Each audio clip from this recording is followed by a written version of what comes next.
मंत्र में पुकारोगे, हे माता सतरंगी ध्वजा लहरावे हो माई। जय सेवा मंत्र में पुकारोगे, हे माता सतरंगी ध्वजा लहरावे हो माई। पहिले जोहारो देवता लिंगो जंगो देवता दाई, लिंगो जंगो देवता गे, हे माता रातो दिन कराले जोरे हो माई।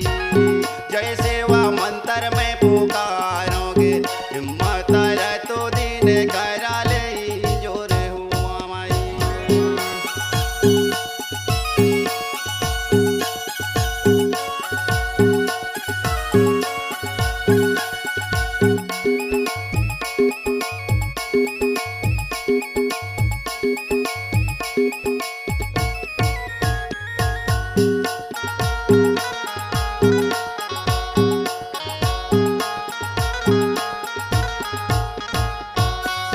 दूसरे जोहारो दाई कचरगढ़ कंकालिन दाई कचरगढ़ कंकाली गे, जिनकारे 33 कोट संताने हो माई।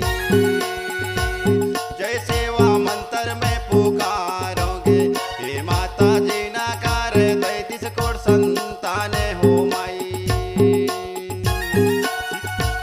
शिक्षा के कारण देवता गुफा में ढकवाया, देवता गुफा में ढकवाया जी, हे माता लहरी कन के होआ थे पीलो रे हो माई। जय सेवा मंत्र में पुकारोगे, हे माता सतरंगी ध्वजा लहरावे हो माई।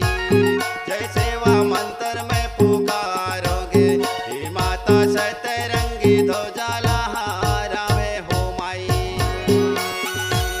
जय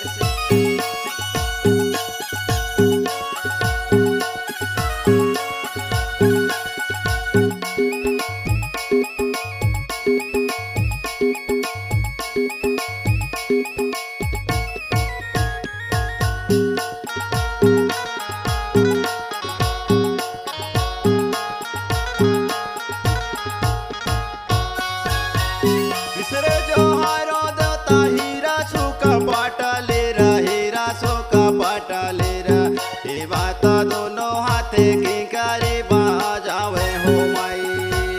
जय सेवा मंत्र में पुकारोगे, हे माता सतरंगी ध्वजा लहरावे हो माई। खोला तो खोला मैया बजूरा के वारा दाई, बजूरा के वारा गे, हे माता की धनराई रहे तकवारे हो माई। जय सेवा मंत्र में पुकारोगे, हे माता सतरंगी ध्वजा लहरावे हो माई।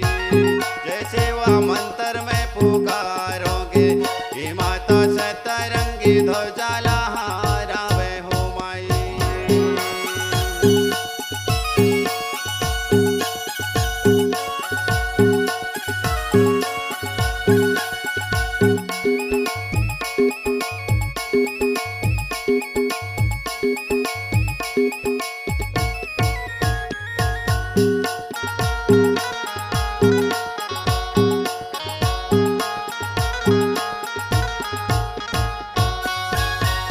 चौथे जोहार देवता गलिया वो कंकालिन दाई, गलिया वो कंकालिन गे, हे माता शेरे के सवारी हो माई।